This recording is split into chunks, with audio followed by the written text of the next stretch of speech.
Hey guys, Puzzleware here, coming at you with a deck profile on my Evil Eye deck for the month of July 2023. Before I get started, I want to say that I am going to be doing this deck profile just like you don't know anything about the deck. I'm going to be going over every card effect as well as some of my ratios and theory crafting. I love this deck. It's a very fun deck, just being able to pop off of nothing, and it has so many starter cards, that you can just start your engine with. Only thing I ask is that if you can leave a comment down below, so I know that I'm not talking to myself. I question that a lot sometimes, but if you just care about the deck profile, there's always going to be a deck image down below. So I just wanted to kind of let you guys know. Let's get right into it. This deck's awesome. So to kick it off, we're running 3 Cerzio, Watcher of the Evil Eye. So Cerzio, he is your #1 normal summon. You want to see him always, and there's a lot of ways to get to Cerzio. He not only is he when you normal summon him, you get to add an Evil Eye card from your deck to your hand, which is fantastic, okay? But also, if he's equipped with an Evil Eye of Selene, he gets to quick effect pop a card, quick effect pop a special summon monster that your opponent controls. So that's really good. That's an interruption all in itself, okay? And then if that effect was used during the next standby phase, you have to destroy a card that you control if he's still on the field. So keep that in mind, okay? This card just does so much, starts your engine, and it's an interruption. So I'll get to the whole thing. Maybe I'll do a little combo at the very end of the video, if it's not too long already.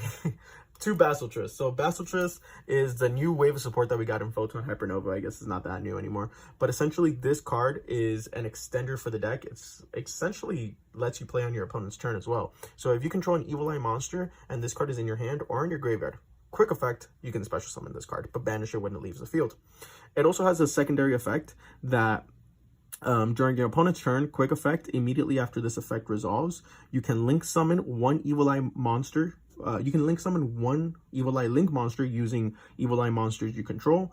And if you control an Evil Eye Selene, you can also use that card as a material. So you essentially can go into a link 2 or a link 3 with Basiltress. So this card is really good. It's a level 3 fiend, lets you go into XYZ plays, lets you just go ham.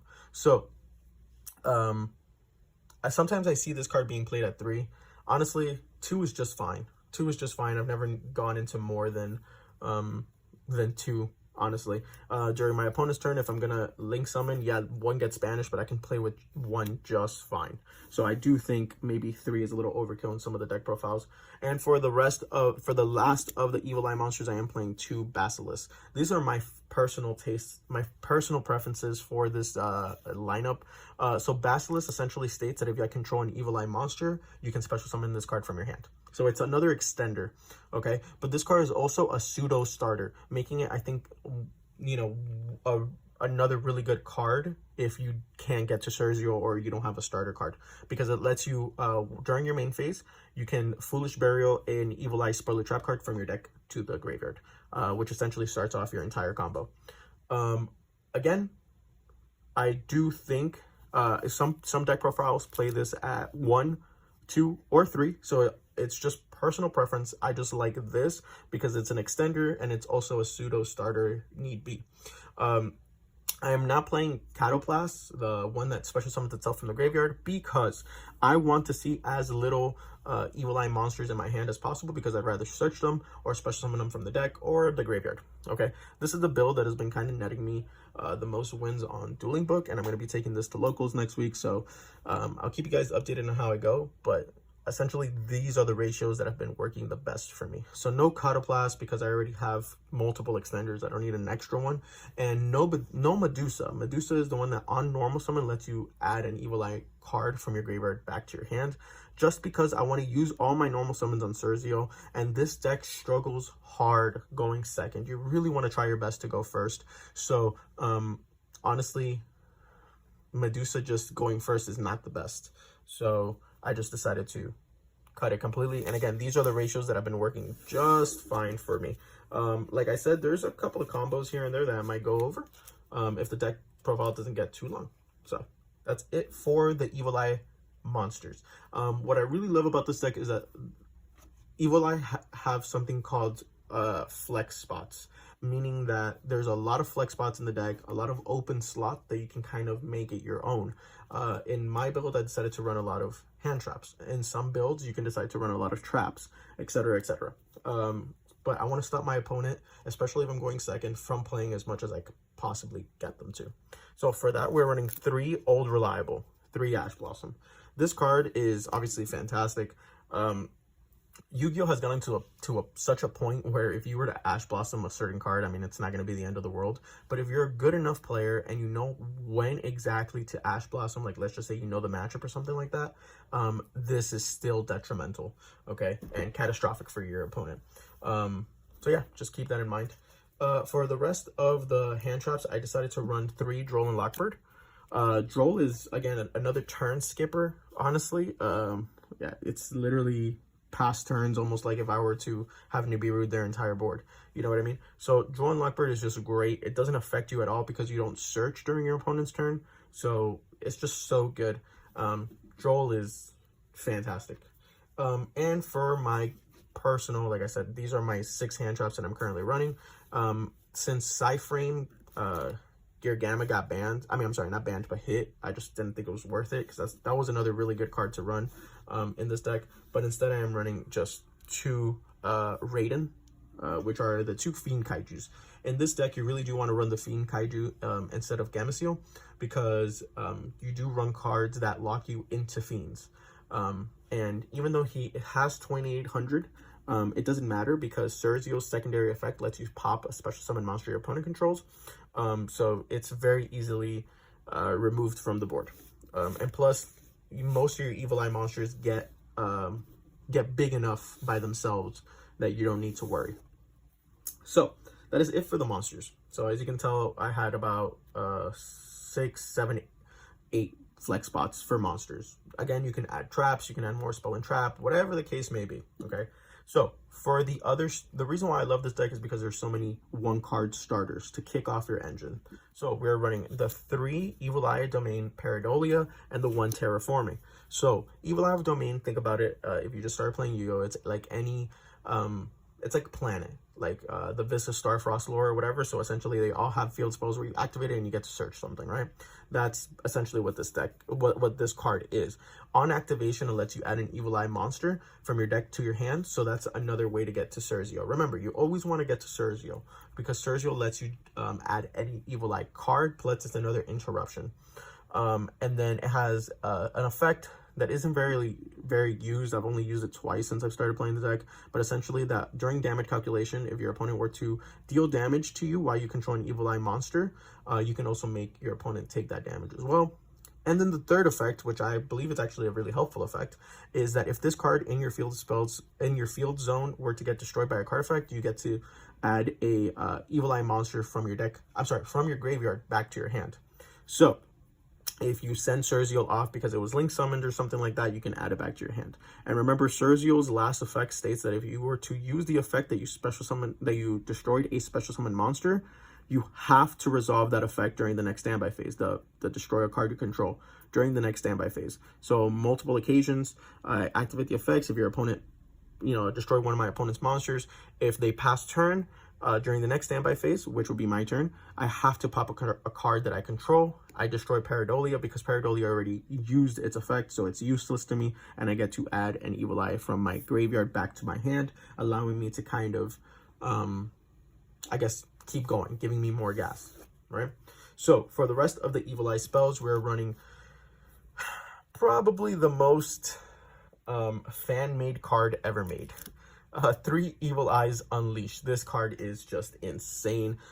We got this and Basiltrist, but this card by all means is what kind of put the deck on the map, and it really knocked it up a couple tiers. So essentially what this card states is that for cost, meaning that you have to send it to meet the activation requirements. You have to send 1 Evil Eye monster and 1 Evil Eye spell or trap from your graveyard to your deck. There you go. That's all that matters. You already kickstarted your engine just with that effect. But if you were to resolve that, it has the additional add 1 Evil Eye equip spell from your deck to your hand. So it lets you add your Evil Eye of Selene or whichever Evil Eye equip spell that you want. And then after that, after you activate that, if you were to activate an Evil Eye monster card or effect, you lose 500 life points. And then if you were to link summon okay, and this card is in your graveyard, you can banish this card in your graveyard and attach one Evil Eye of Selene from your graveyard to that Link monster. So essentially, remember how Basilisk lets you quick effect Link during your opponent's turn? Many of you were probably wondering, well, how do I get it equipped with Evil Eye of Selene? Well, this is the card right here, that if you were to Link summon, you banish this card from the graveyard and it automatically equips an Evil Eye of Selene from the graveyard to that Link monster that you summoned. So you essentially don't lose anything. Speaking about the evil eyes, we're talking 2 Selene and 2 Gorgoneo.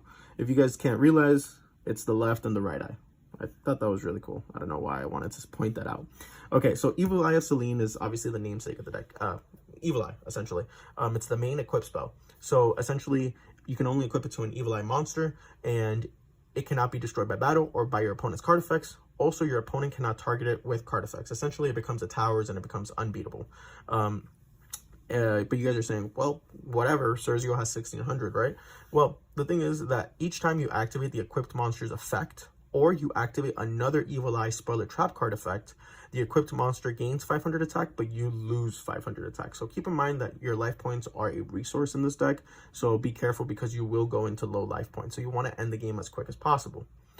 Evil Eye Selene also has this effect that you can pay 1,000 life points if this card is in your graveyard, banish 1 Evil Eye Spoiler Trap card from your graveyard, and if you do, set this card from the graveyard. You can only activate an Evil Eye of Selene once per turn. That isn't a problem because let's just say it's my turn and, you know, I activate Evil Eye of Selene on Cerzio and my opponent does some shenanigans. Well, Evil Eye of Selene was already activated. I technically cannot activate another one, but if I were to Link summon, right, and Unleash is in the graveyard, if I were to Link summon, I can banish Unleashed, Link summon into whatever if I Link summon into whatever, banish Unleashed, and Unleash's effect lets you equip Evil Eye of Selene. So it technically bypasses that that last part of Evil Eye of Selene where I can only activate once per turn. Because technically it's not activating, it's just equipping it. So that's why it's really good. And then the other Evil Eye, it's Evil Eye of Gorgoneo. So essentially this card is treated as Evil Eye of Selene. And this is the main card that you want to send to the graveyard with Evil Eyes Unleashed. So you want to send Basilisk and you want to send Gorgoneo. Why? Because while this card's in the graveyard, you can banish it, discard an Evil Eye card, and add an Evil Eye Spoiler Trap card from your deck to your hand. So allowing you to get either an interruption with Retribution, or allowing you to get Domain, allowing you to get to Cerzio, etc., etc. So hopefully you guys are kind of picking up on the pace here. Gorgoneo is also a fantastic card. Why? Because since your life points get so low, this has the effect that if it is equipped with an Evil Eye monster or whatever, this card counts as an Evil Eye of Selene, okay, while it's in the spell and trap card zone. But also, while your life points are lower than your opponent's, the equipped monster gains attack compared to the difference. So if my opponent is at 8,000 life points and I'm at 1,000 life points, my Cerzio will gain 7,000 attack, making it very easy to OTK or to go for very big damage pushes in this particular build. So, in this particular deck. So keep that in mind. They both, you know, Selene kind of makes it an unbeatable monster, but Gorgoneo gives it that attack boost to kind of keep bumping it up. And then for the last Evil Eye spell, we are playing 1 Awakening. Awakening is essentially an emergency teleport. Essentially, it lets you special summon an Evil Eye monster from your hand or graveyard. Non-targeting, so you do not have to declare which monster or whatever you're doing. But if you were to control an Evil Eye of Selene in your spell and trap card zone, you can special summon an Evil Eye monster from your deck instead. To be honest, and this is it for the Evil Eye spells. I'm not running Riposte, I'm not running the token one or anything like that, because I want every Evil Eye card that I play to stand on its own. Obviously, I do have to run the Selene and the Gorgoneo, you know, so even if I draw multiples or I don't draw a single thing, I have to run those. But Evil Eye Awakening, I already get to my engine and I pop off enough that like this is only needed at 1. If I see it, this is awesome because I can kind of keep popping off. So instead of I can go, you know, Kaioken times 5, I can go Kaioken times 10, if that makes any sense to you guys. You know what I mean? So again, I'll try my best to show you guys some combos, or maybe I'll make another video because this is already getting kind of long. But that's essentially it. Again, there's a lot of flex spots. You can run the other Evil Eye Speller traps if you guys like, but me, honestly, I think this is just fine, and it's what's been working out. For the rest of the spells, we're running 3 Pots of Prosperity. In Evil Eye, honestly, you don't even need to run any pot card because the deck's so consistent. It has so many 1-card starters already. So if you guys are on a budget, you guys don't even have to run any pots. But if you guys have access to like Pot of Extravagance, that is another really good card because the extra deck does matter in a way, but the most important things we do run like multiple ofs. So Pot of Extravagance wouldn't hinder the deck as much. But yeah, you guys don't even need to run a pot card. The only reason I'm running Pot of Prosperity is because I do have access to it. And essentially picking out like the card out of a 6, pile is better. So like I did say, this deck does struggle going second. So it can also let me dig for my going second cards like my Kaiju or whichever the case may be. 2 Book of Moons and the 1 Called by the Grave. That's it for the spells. Book of Moon, let's talk about it. So Book of Moon, in my last Evil Eye deck profile, I was running Mass Change 2 to essentially get into Dark Law. I think that's a pretty nifty combo, and I still think it's pretty fun. Essentially, the whole gimmick was I normal summon Cerzio. If they were to Imperm or Veiler or something, I can chain either Book of Moon or Mass Change 2, and I were to still get Cerzio's effect, and I get a Dark Law out of it. But the thing is, I just love Book of Moon because not only does it work with me, meaning that I can protect my Cerzio to get my search and set up for next turn or whatever the case may be to pop off, but it also works against my opponent. So honestly, Book of Moon has saved me a lot more, but there's also merit that you can run Mass Change 2. So this Book of Moon, these 2 Book of Moons can either be Mass Change 2, or again, you can add whatever thing you want. This deck has a lot of flex spots, and I'm just kind of using my own creativity and the things that work for me. And obviously the 1 Called by the Grave because, well, Ash or Droll or something like that, I can just, forget about those things, right? Because the deck kind of loses to Droll too, so keep that in mind. That is it for the spells. Again, if you guys have any questions or anything on my ratios, please let me know, okay? Just leave a comment down below. For the traps, I am running 1 Evil Eye Retribution. This is basically a solemn. It's a counter trap. When your opponent activates a spell or trap, and you control an Evil Eye monster, you can negate the activation, and if you do, destroy it. And if you control an Evil Eye of Selene in the spell and trap card zone, this card's activation and effect cannot be negated. So they can't even Solemn Judgment it if they had it set or something like that, or a Dark Bribe. So it's pretty good. I'm only running it as one of, and it's usually the number 1 card I search out after, off of Cerzio, if I already went through my Unleashed or something like that. So I'm not running Evil Eye of Defeat, which is the compulsory evacuation device. It lets you compulse 1 monster, and if you control Evil Eye of Selene, it lets you compulse 2 monsters. I just found that card it was too slow. This deck, if you were to go first, that's great. The card is good, but the thing is, even going first, I'm always searching Retribution. I'm never searching Defeat.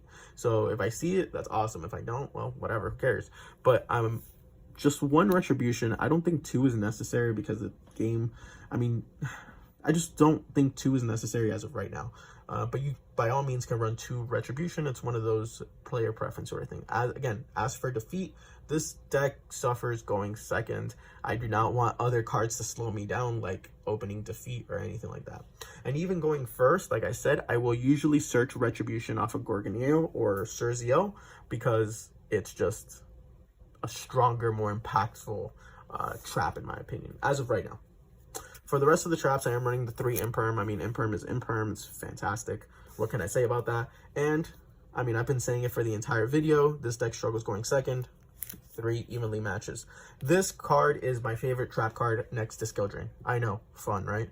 But evenly matched just kind of helps me going second if my hand traps aren't being impactful or anything like that. That's why I'm running Pot of Prosperity, just to get me to this. Even if I were to go first and I open up multiple evenlies, I don't care because this deck has so many 1-card starters that I can still set up a very threatening board.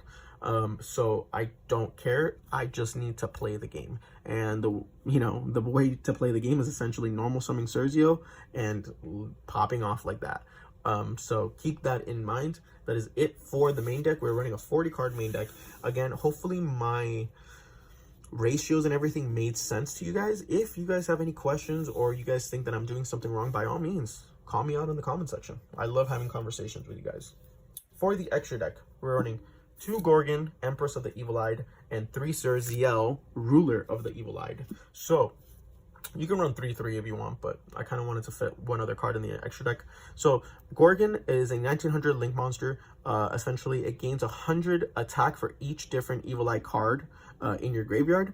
And then if this card is equipped with an Evil-Eye of Selene, which your link monster should always be equipped with Evil-Eye of Selene because of your Unleashed in your graveyard. Remember that if you were to link summon, you get to banish it and equip it from the graveyard. So while it's equipped to the Evil-Eye of Selene, this you can target an effect monster your opponent controls and negate that effect. It's a quick effect, so it's pretty good. You basically have a Veiler on the field, or an Imperm, I guess. No, a Veiler. Yeah, Veiler on the field. And then during the next standby phase that you use this effect, you can during the next standby phase after you activate this card's effect, destroy 1 monster this card points to. So if my opponent isn't paying attention to the zones, you know, they summon it on this zone right here, you have to destroy that card. Or even if you were to not pay attention to your own zones, you would have to destroy your monster on this zone. So please keep that in mind. Play around your own zones as well. That effect has to activate even if you don't pop anything. So if this card is equipped with Evil-Eye of Selene, Evil-Eye of Selene will activate. You'll lose 500 life points, and this card gains 500 attack points, making it bigger. And now let's get to the big baddie of the deck. This one is your boss monster, 3 Zerziel. This card I do run 3 of because it's the one that I go to the most, because it's the one that enables OTK. So it's a link 3, essentially. If this card was linked using an Evil-Eye monster that had more than 20, what is it? More than 2,600? Oh my god, I can't see. Yeah, if this card's link summon with a monster with higher than 2,600 attack, which is very easy in this deck because Evil-Eye Selene keeps boosting up your monster, it can make a second attack during the battle phase. So that's really good. And then once per turn, quick effect, if this card is equipped with an Evil-Eye Selene, you can target 1 card in the field and destroy it. So this one is a target pop. And then during the standby phase, you have to negate a monster that this card points to. So, you know, 1 here, 1 here, 1 here. Again, if your opponent doesn't play near the, doesn't respect the zones or doesn't breed properly, well, they just messed up their own board. So those are for the Evil-Eyed in the extra deck. For the rest, I'm running 1 Phoenix and 1 Unicorn. It's very easy to go into links, and, you know, these are both fiends. And I am running the 1 Underworld Goddess of the Closed World, just as a backup. And this deck is very easily, you can easily spam with this deck. So it's a good card, you know, as a last resort. For the XYZs, for Basiltris, this is really important because it doesn't get banished and you can reuse it. 1 DDD Stone King Darius and 1 Divisor King Deus Machinex. This is essentially a snatch deal once per chain, and it's a 3,000 attack, 3,000 defense. It's fantastic. 1 Ashura King, just really good. Also enables OTK. 1 number 3 Sikat, whatever, King. Number 3, essentially it lets you negate an effect on the field. 1 Bamboozling Shadow lets you negate an effect. It becomes essentially both players draw a card. So this was kind of like my Nibiru. I always wanted to end in this with Zerziel because it was like my Nibiru prevention. Yes, both players draw a card, but hey, if I don't get Nibiru'd, who cares, right? I'm going to have control of the board. And then the 1 Downerd, the 1 Divine Zeus. That is it for the extra deck. For the side deck, you guys can see in the deck image down below, but essentially I'm just running, again, 3 Dark Ruler No More so I can play the game, 1 Harpy's Feather, 2 Cosmic. I was running the one that you can search it, because the Evil-Eye does have a searchable MST, but whatever. Cosmic Cyclone. I'm running 3 D Barrier for going first, 3 Goes in Match, all your monsters are dark, and the 1 Pankratops. And in the side deck, you can also see 2 Effect Veilers, which I'm thinking about Ghost Ogre, because, I mean, why not? And yeah, guys, that is it for the deck profile. Hopefully you guys enjoyed. If you did, please leave a like or a comment, preferably a comment so I can talk to you guys. And yeah, guys, just let me know what you guys think about the deck. And Puzzle Will out.